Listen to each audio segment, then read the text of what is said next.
व्यवसायों के वर्गीकरण में द्वितीयक व्यवसाय के बाद में हम बात करेंगे तृतीयक व्यवसाय। तृतीयक व्यवसाय और चतुर्थ व्यवसाय को आप बच्चों एक साथ याद कर सकते हैं, और याद करने का एक कोऑर्डिनेशन इनके जो वर्ड है वो है प्रत्यक्ष और अप्रत्यक्ष।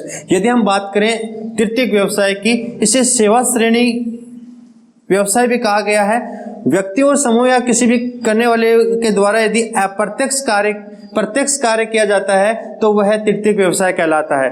प्रत्यक्ष कार्य तृतीय व्यवसाय के अंदर मुख्य रूप से दो प्रकार की चीज ली गई है यहाँ पर, उत्पादन, सेवा और विनिमय। यहाँ पर उदाहरण के रूप में परिवहन है, परिवहन के अंदर है सड़क परिवहन है, जल परिवहन है, रेल परिवहन है, वायु परिवहन है, ये सारे विभाजन इस तृतीय व्यवसाय के अंदर आते हैं। और साथ ही यहाँ पर व्यापार यदि खुदरा व्यापार या फिर थोक का व्यापार होता है, उनके द्वारा समस्त प्रकार की गतिविधियां इसके अंदर व्यापार में तृतीयक व्यवसाय के अंदर हम लेते हैं। साथ ही संचार के द्वारा दृश्य संचार है या श्रव्य संचार साधन है, जिनके द्वारा हम यहाँ पर वार्तालाप भी कर रहे हैं, ये सारे तृतीयक व्यवसाय में आएगी। साथ ही हमने यहाँ पर उत्पादन और विनिमय, साथ में सेवा, यहाँ पर तृतीय व्यवसाय प्रत्यक्ष रूप से व्यक्तियों के द्वारा सेवा के कार्य को मुख्य रूप से लिया गया है। जहाँ पर जैसे बात करें मजदूर के द्वारा, नलसाज के द्वारा, मिस्त्री के द्वारा, वकील के द्वारा, डॉक्टर के द्वारा, ये सारे के सारे समाज को अपना कार्य कर रहे हैं, उस कार्य के प्रति मेहनता ना ले रहे हैं।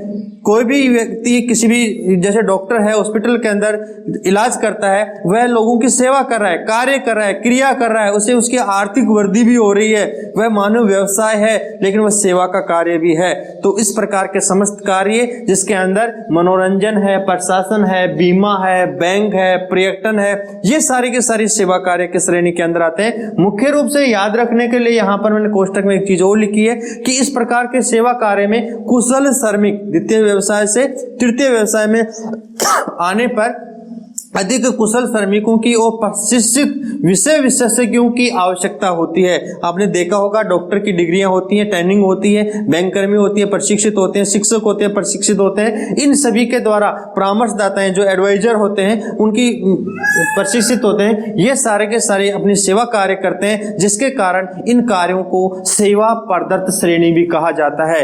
अति लघुतरात्मक प्रश्नों के अंदर पूछा जाए कि सेवा प्रदत्त व्यवसाय कौन सी श्रेणी में होते हैं, तृतीयक व्यवसाय की श्रेणी में आते हैं। अतः हमने यहाँ पे इनको लिया गया है। ये कार्य करने वाले जनता से सीधे जुड़े हुए रहते हैं, अतः इस श्रेणी को प्रत्यक्ष श्रेणी के रूप में भी जाना जाता है। हम बात करें यहाँ पर चतुर्थ व्यवसाय की। चतुर्थ व्यवसाय के अंदर जरूरी नहीं कि काम करने वाला सीधा जनता से जुड़े, अपने कार्य को सीधा जुड़े, अतः इसलिए इसे अप्रत्यक्ष श्रेणी के नाम से भी जाना जाता है। और यहाँ पर सूचनाएं हैं विभिन्न प्रकार की, जिस प्रकार की सूचनाएं होती हैं, काम करने वाले अप्रत्यक्ष रूप में काम करते रहते हैं, पेपर में हमें केवल उनके डाटाज मिलते हैं, उनकी सूचनाएं मिलती हैं, जैसे जनसंख्या के मिलने वाले आंकड़े हैं, काम करने वाले अलग हैं, हमें हमारे को उसके डाटाज मिल गए, सूचनाएं मिल गई। ये सारे के सारे काम चतुर्थ व्यवसाय के अंदर आते हैं। साथ ही शोध के कार्य, विभिन्न प्रकार के इलाज हैं, विभिन्न प्रकार के शोध पत्र हैं, उन पे काम करने वाले होते हैं। किए गए उनके काम से जनता को अप्रत्यक्ष लाभ होता है, सुविधाएं मिलती है, जानकारी मिलती है, नवाचार मिलता है, उनके द्वारा किए गए काम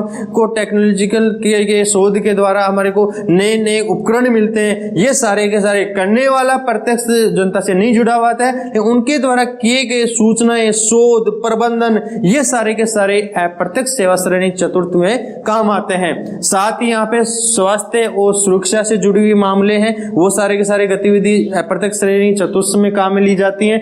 अंतिम पांचवा प्रकार है पंचम व्यवसाय। यह एक विशिष्ट प्रकार की श्रेणी है। यदि हमने प्रारंभिक कक्षाओं में पढ़ा है तो हमने इसको तृतीय व्यवसाय तक ही पढ़ा था। चतुर्थ और पंचम व्यवसायों को उन्हीं में से निकाला गया है। यहाँ पर पंचम व्यवसाय को मैंने इंडिविजुअल अलग से कोष्टक दिया गया है।